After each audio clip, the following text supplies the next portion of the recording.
Thank you. Please be seated. Prefect joke of the day. How do crazy people go through the forest? They take the psychopath.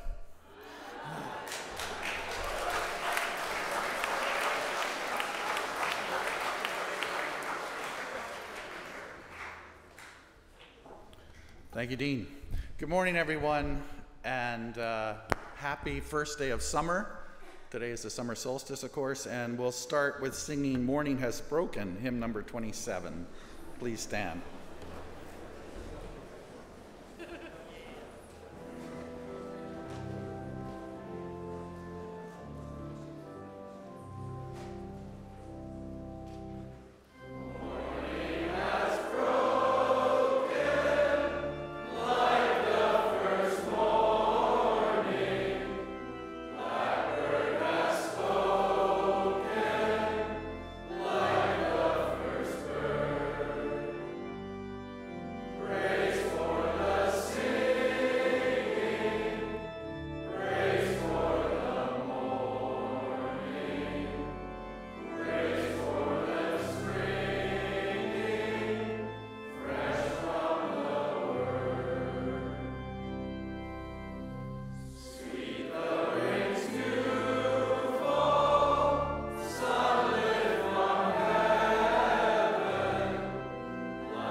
Thank you all. Please be seated. It's really loud this morning. So here it is, the last chapel of the year. Anyways, thank you for not cheering. What's that? I think we're all so sad. Well, we'll have some fun this morning anyways. So a number of students have recently pointed out to me that it has been a long time since I've talked about Peekaboo the cat, and there's a reason for that, because Peekaboo doesn't really do anything anymore. She's a retired cat, so she just kind of sits on the porch and stares out into space, probably thinking about the days when she could run down a full-grown rabbit. So, you know, not much to say. But a few days ago I did, of course, ask her. I said it's the last chapel coming up, and wondered if she had any words of wisdom or stories to share. And, you know, she just looked up at me and kind of blinked a few times and yawned. And she said, "No, man, I don't have a thing for you." So we kind of just stared off into space, watching the wind in the trees for a few moments. And then she said, "Okay, listen, you know, it's the end of the year. It's the end of a really long, busy, successful year. So why don't you just tell the students to just take some time to just pat themselves on the back, pat each other on the back, really congratulate themselves for a wonderful," yeah, actually do it, sure. Yeah.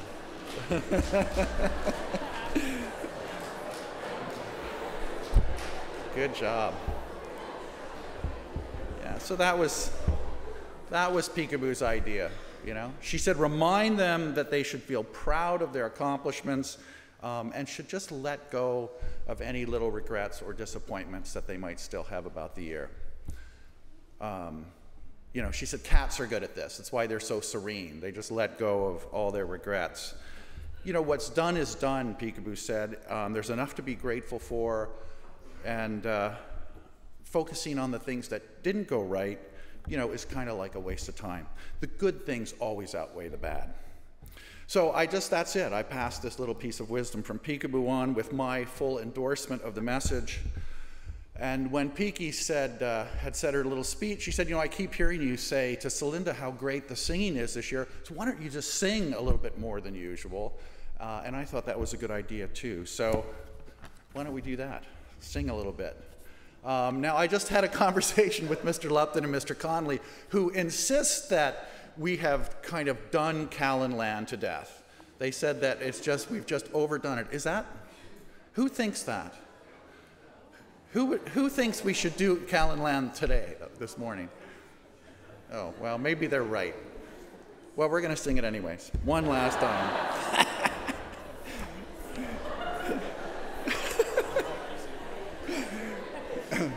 And you must know what number it is if we sing it that often. It's 11. And so here's what we're going to do. I'm going to ask the girls to sing the first verse, the boys to sing the second verse, and everyone to chime in on the last verse. And we'll sing some other hymns as well. So hymn number 11, girls, please stand.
Thank you. Sit down for a moment, please. Well, you may be tired of it, but they sure sing it well, don't they? They may be tired of it, but they sing it well. I had a request the other day for the Groves House hymn, I Feel the Winds of God. It was actually from the house director of Groves, so not surprisingly. So we're going to, she's not here. That's okay, you can tell her about it later.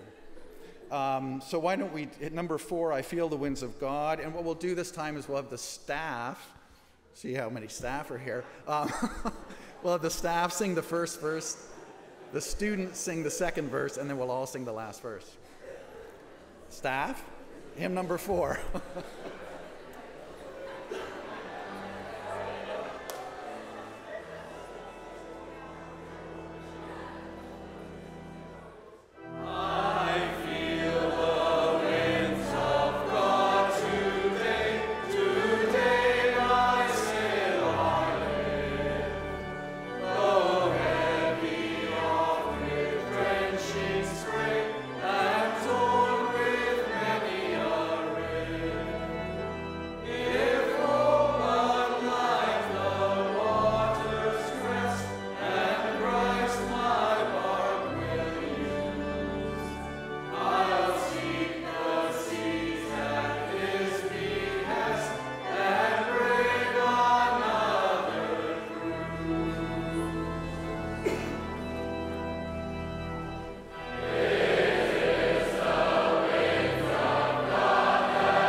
Thank you. That was amazing. Please sit down for a minute. So we'll just end with the school hymn, hymn number 1, There's a Voice in the Wilderness. And maybe what we'll do is have the grade 10s sing the first verse, the 11s the second, the 12s the third, and then we'll all sing together the chorus again at the end. Does that work? That's pretty complicated, but I think we'll be able to manage. All right, grade 10s, hymn number 1.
Thank you. Please be seated. That was beautiful.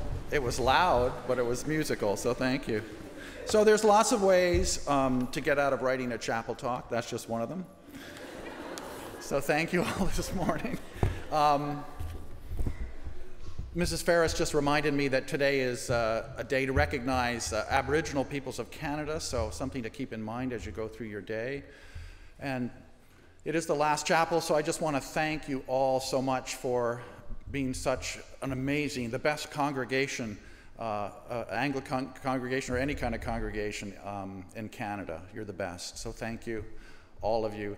I want to particularly thank the staff who are always so supportive of what I try to do, so thank you.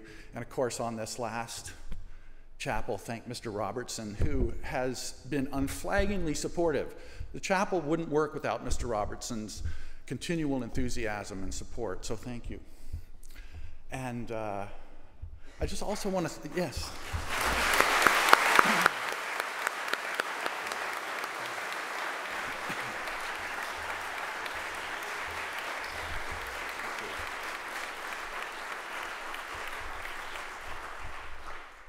And finally, I want to thank Dalton and Alice, who are in the back room live streaming, because I promised I would thank them.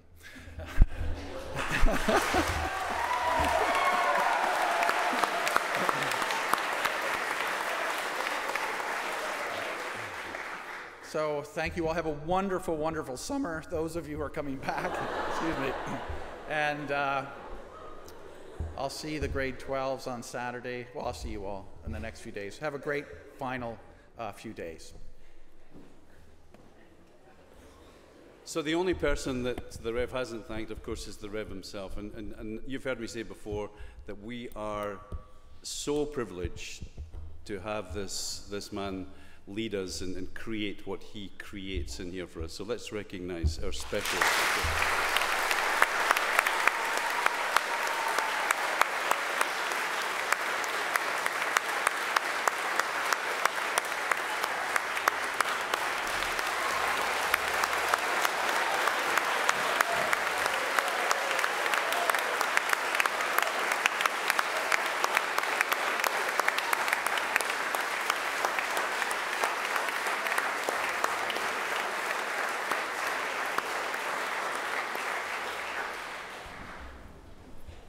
Thank you all. I can see Peekaboo now sitting proudly on that porch thinking the boy done well. Yeah, there we go. If that doesn't prepare you for your Math 12 exam this morning, nothing will. Thank you.